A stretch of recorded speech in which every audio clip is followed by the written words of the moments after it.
Panama and Tandil, Argentina.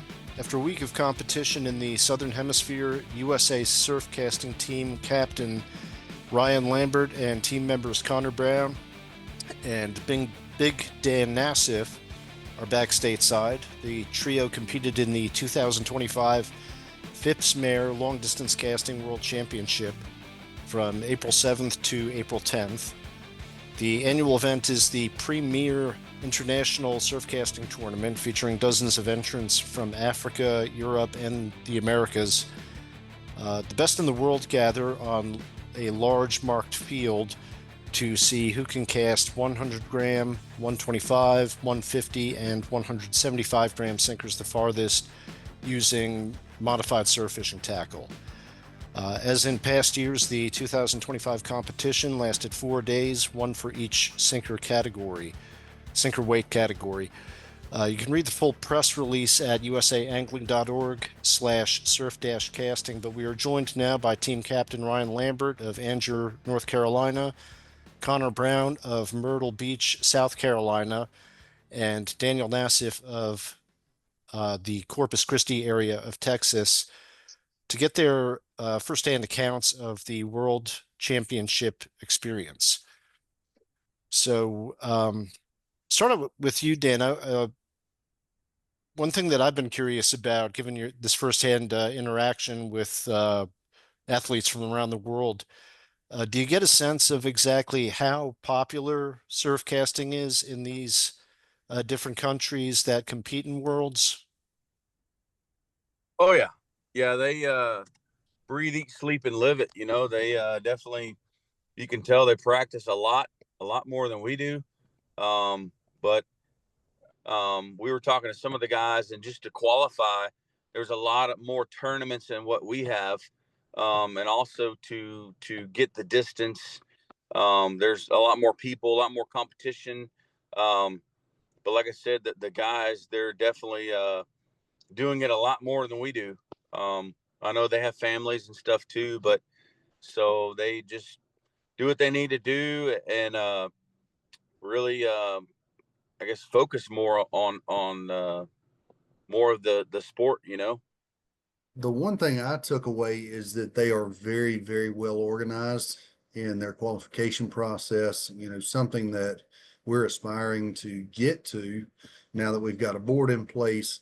We've attended our first Worlds. We've seen how these other teams are organized, how they do their qualification processes.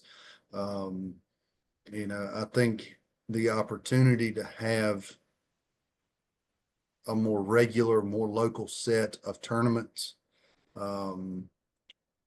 close by where you live. And if we look at what we have in the United States currently, just based out of Maryland, North Carolina, and Texas, you've got, 47 other states that could equally be represented. We've got a lot of room to grow. Connor, any observations from you before we... Where Tyndale was 2.5, 3 hours from the nearest ocean. So, I mean, you had lots of spectators out there that were interested in what was going on, whether it was just the world tournament aspect of it or, just wanting to be a part of it. And, how far they traveled, who knows? But, I mean, to be that far away from an ocean that has any body of water and you had at least 100 people there just watching a day. That was, spoke volumes of how popular surf casting or long distance casting is over there for them guys. And even the guys that weren't local and it wasn't home team advantage for them, you would still at the end of the day get back to the hotel or whatever, look on social media and you could see the support that they were getting from the people in their, hometowns or back home where they're at. What can you tell us about your preparations going into this 2025 competition? I know we had a tight lid on it beforehand, but anything you can reveal now? Lots and lots and lots of 100 gram practice leading up to it. If you weren't throwing, you were working out.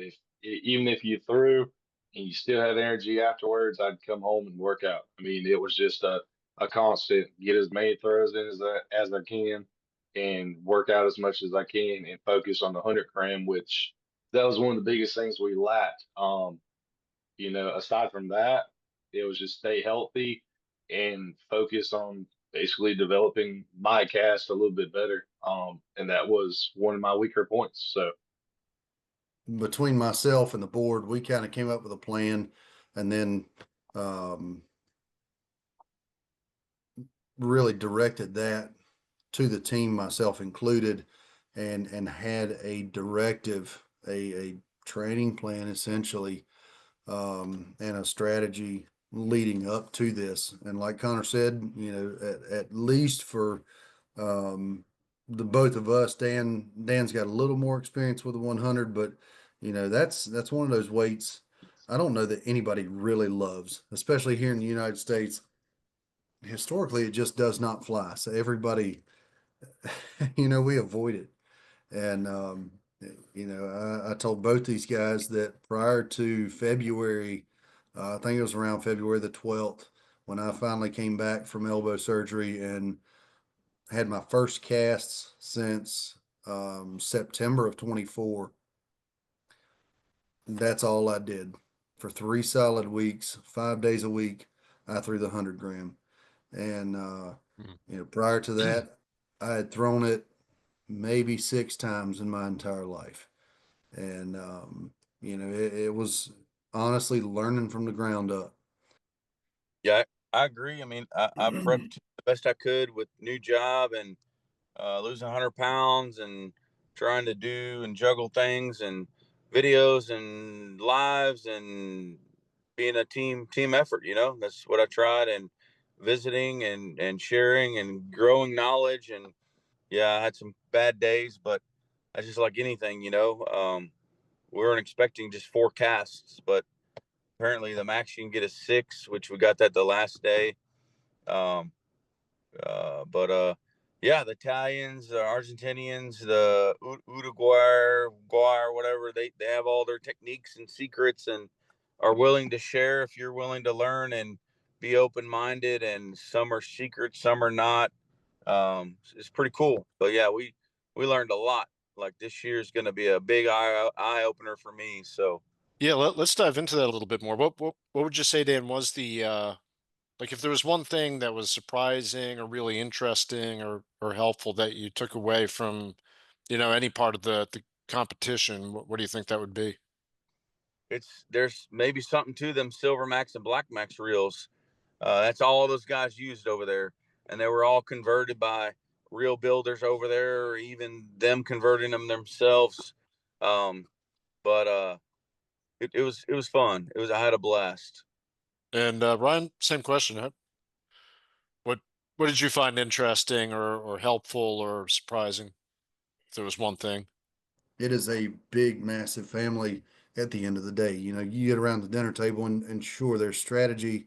And like I said, everybody's trying to win, do their absolute best. But there are, like, kind of like Dan said, there are so many tricks of the trade, um, so many bits and pieces of advice that are shared, whether it's technical equipment or whether it's technique. Um, there are plenty of people willing to help. Now it's our job, my job as captain, and our job as athletes individually to sift through that information, see what ultimately works for us and our style and our team. But there's no shortage of camaraderie on the field. Um, language barrier aside, dozens and dozens of people willing to help you out with anything you need.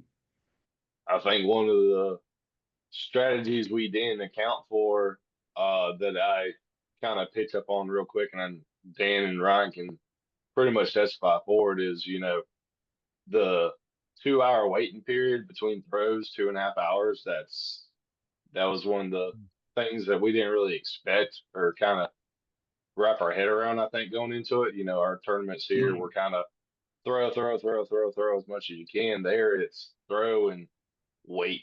I mean, it's just a waiting game. That was a big thing. There's a lot of downtime.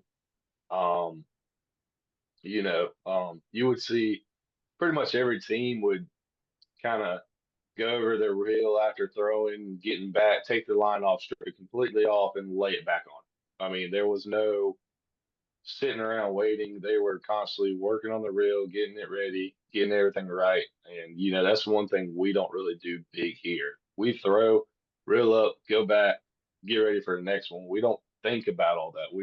We're trying to get as many throws in as we can. And that was definitely, like I said, something we didn't play into our strategy at all.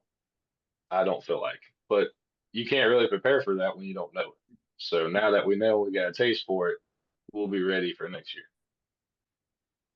Also, for example, like the Italians, you saw them taking the bison inner tubing and rubbing it. Filippo, he'd rub it all over shock leader, and they would literally have one layer of shock and then a whole another layer. I'm thinking that's too much, but hey, it works for them. Also, we learned some different things about the wax. I don't know, Ryan can relate, or something about drying wax on the leader when it's wet. It helps with the slipping. I also learned you can take your shock leader and you start from this way and you make an aggressive pass this way, and then you end up looping your loops back over and you end up ending where you started. And then when you grip, you're not worried about the shock leader being on this side, or everything's all on one side. That's just some of the little things that I learned. But man, everybody has their tricks to the trade, and you try it. If it works for you, it works for you. If not, hey, you get used to what works for you and develop different things. And but it was cool. That going back to the shock leader, that was one thing I did kind of pay attention to. We try to do minimal 8 wraps. Most time I'll do about 10 just to have a little wiggle room, but it looked like them guys are putting at least 20 wraps on them reels. Oh. I don't know. I don't know if it's that much of a difference to them or what, because the other difference out there too was you can't reel up your line. You had to stop your shock leader before it even hit the guides. So that was something too that we weren't used to. But I don't know if it's just giving them more room there or what, but they run double the shock leader that we run. Another thing too that they would do, they balance the line with different monofilaments. So they'll put a balance line on there and secure it, tie it off, and then they'll tie their running line that they're going to be throwing with on top of that, and that's all they have. So if they run to the balance, they're capped out.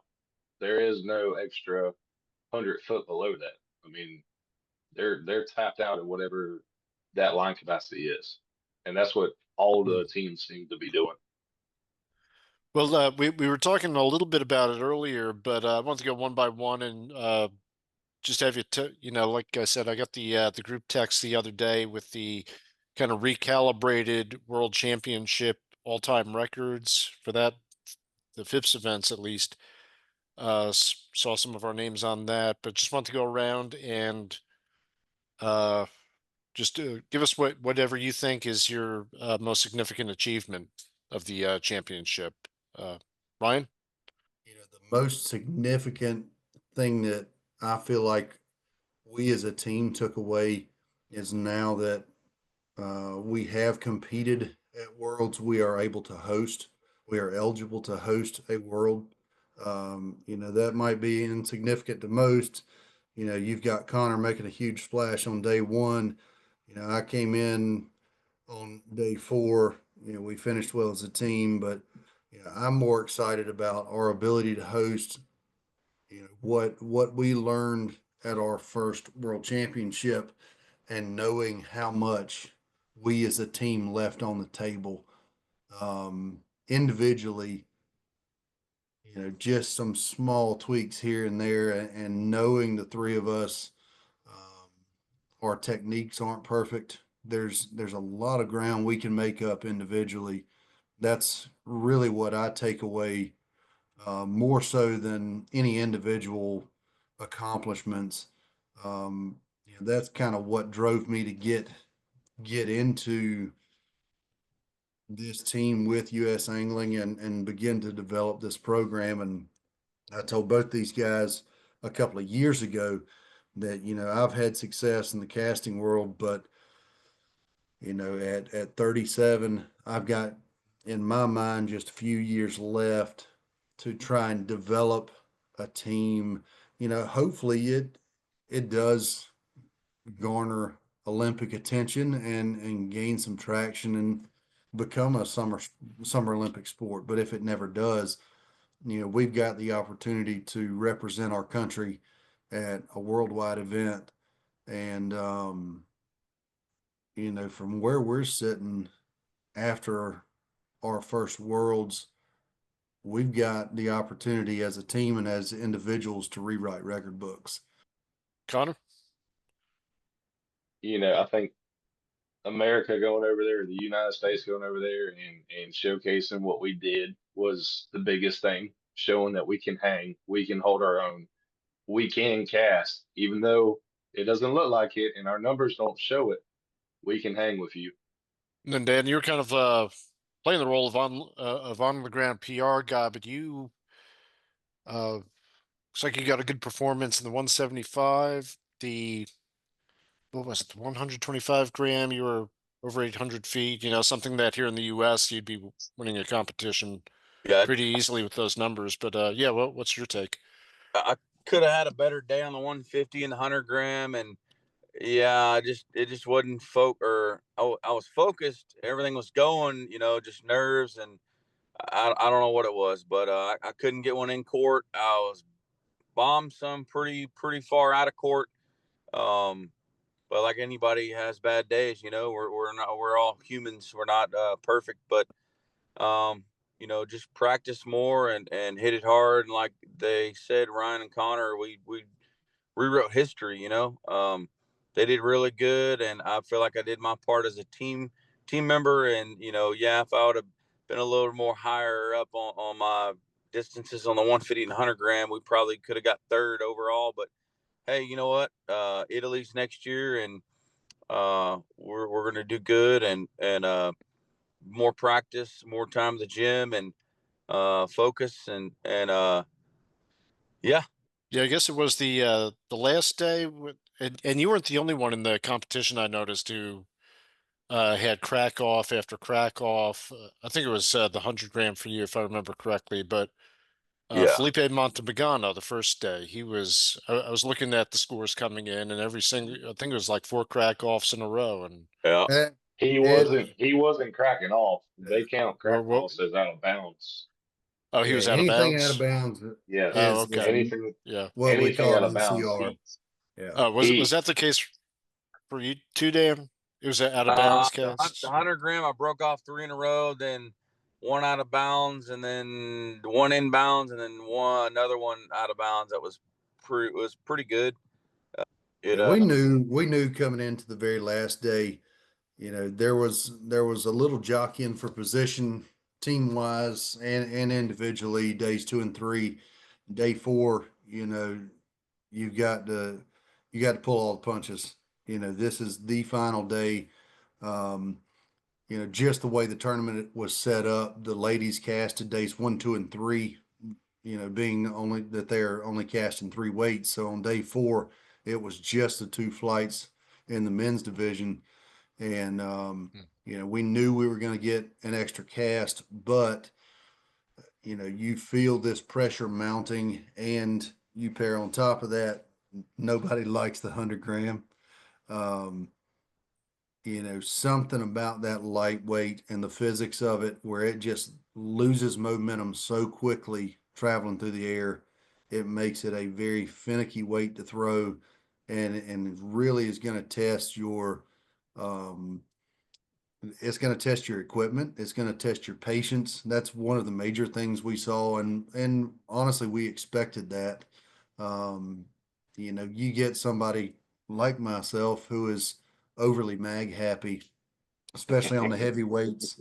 When you get a weight to the apex, and these weights start falling, you can just roll the mag off as fast as you want and never catch up with it. Try that with 100 gram and see what happens. And little did we know the very first practice cast for both me and Connor, we had knot failures and cracked off. I'm sure there were some chuckles in the background, but that you talk about getting nerves going and feeling embarrassed in front of an international community. We got that one out of the way early. Hey, So, it's okay. Okay, we made up yeah, ground afterwards. yeah, it was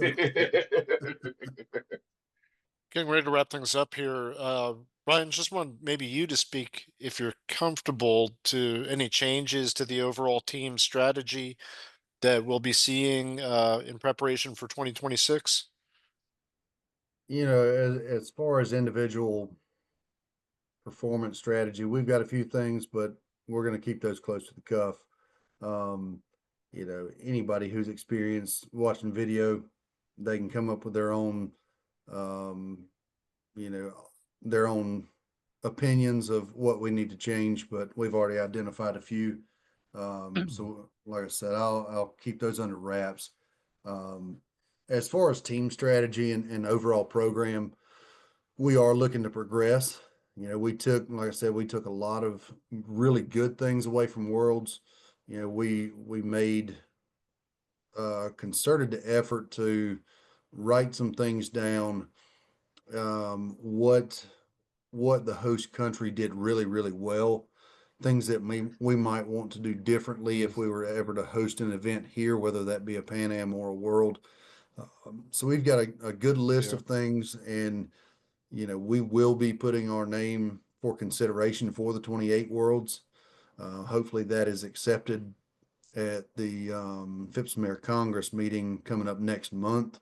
Time will tell on that. As far as overall team direction and program direction, one of my focuses for this upcoming year will be to strengthen our team, strengthen the potential performance and the athletes on the team. And as such, we will be announcing, via press release and all social medias in the next week or so, that we will be increasing our qualification requirements in order to be considered for the U.S. team. That will include 750 feet on the 175 gram, 775 feet on all other leads, and at least 800 feet in one of the four. And so you compare that to 775 feet in any lead category last year, it's a lot more difficult to really hit those four parameters right there. And so hopefully that incentivizes all athletes inside of the U.S. casting arena to get out and practice. Let's know our equipment. Let's know how to prepare for these tournaments. And also, coming off of the success we've had, we have seen that we've got new and old casters who have been kind of invigorated or reinvigorated to practice more and want to be a part of this team. So that's a major takeaway for us as a program. And then the other side, if you look at the 25 Worlds and look at the number of female casters that were there, that's something we are very interested in. I think we could field a very, very solid, highly competitive women's team. And so we're looking at that. We do have some qualification requirements that we are pending board approval on that. But, and it is my hope that for 26 in Italy, we will field at least a men's and women's A team and potentially a men's B team. It's sky's the limit for surf casting in the United States. We're kind of at floor number one, and hopefully we're able to expand on the success we've just had, grow the sport here domestically within the United States, get more organized in our qualification process, in our training processes, and become a world contender. Year in, year out. Last several years, it's been Argentina and Italy. That's it. I want the United States to be right in there with them. No longer a two-country fight. Let's, I want us to become a perennial powerhouse. Absolutely. All right. I forgot to mention earlier, if anybody watching this is looking for the official scores, all of the official scores, the official final scores from the 2025 FIPS-Mer World Championships, they're available right on FIPS-M.org. And for more information on the USA Surfcasting team and to show your support for the 2026 Worlds with a tax-deductible donation, you can go to let me spell this correctly, usangling.org/surf-casting. So Ryan, Connor, Dan, thank you for joining us. Congratulations on what you've achieved. And until next time, we're out of here.